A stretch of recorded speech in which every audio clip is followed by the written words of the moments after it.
વડોદરામાં હરણી તળાવ બોટ દુર્ઘટના કેસ જેને લઈને લોકોમાં પણ અત્યારે રોષ છે ત્યારે વડોદરા બોટ દુર્ઘટનાના આરોપી પર કાળી શાહી નાખવામાં આવી છે।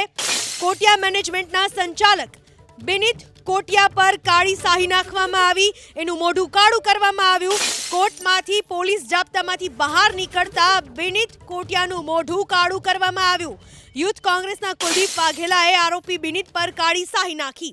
આ વિશે વધુ માહિતી આપવા આપણી સાથે જોડાઈ ચૂક્યા છે અમારા સંવાદદાતા લોરેન્સ પરમાર।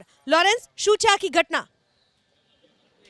જેમ કે વાત કરીએ તો હરણી તળાવ દુર્ઘટનાની અંદર વિદ્યાર્થીઓને શિક્ષિકાઓ મળી 14ના મોતનો જે મામલો હતો ને તેની અંદર કોટિયા મેનેજમેન્ટના સંચાલક બિનિત કોટિયાની ગઈકાલે ધરપકડ થઈ હતી ને આજે વડોદરાની કોર્ટમાં તેને લઈ જવામાં આવ્યો હતો।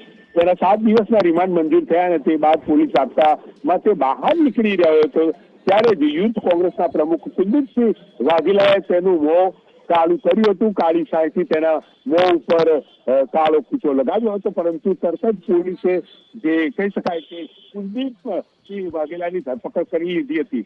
લોકોમાં ખૂબ રોષ છે। કોંગ્રેસે પણ અહીંયા સખત તપાસની માંગ કરી છે। તમામ આરોપીઓની ધરપકડ બાકી છે। અત્યાર સુધી 8 આરોપીઓની ધરપકડ થઈ ચૂકી છે, હજુ પણ 11 ફરાર છે। ત્યારે કોર્ટ બહાર જ એટલે કે કોર્ટ પરિસર બહાર જ્યારે જાપ્તામાં આરોપીને બહાર લાવવામાં આવ્યો, બિનિત કોટિયા જેવો બહાર આવ્યો, પોલીસ જાપ્તો હતો છતાં પણ કુલદીપ વાઘેલા ત્યાં પહોંચી અને બિનિતના મોં પર કાળી શાહી તેણે નાખી હતી। ગુસ્સો લોકોનો આસમાને છે અને અત્યારે યુથ કોંગ્રેસના જે પ્રમુખ છે કુલદીપની અટકાયત કરી લેવામાં આવી છે, પોલીસ મથકે લઈ જવામાં આવ્યો છે। પરંતુ હવે મુખ્ય વાત એ છે કે 8ની ધરપકડ બાદ 11 ફરાર છે, તેમની પણ ધરપકડ થવી જોઈએ। લોકોનો રોષ જોવા મળી રહ્યો છે। લોરેન્સ, આભાર આપનો તમામ માહિતી બદલ।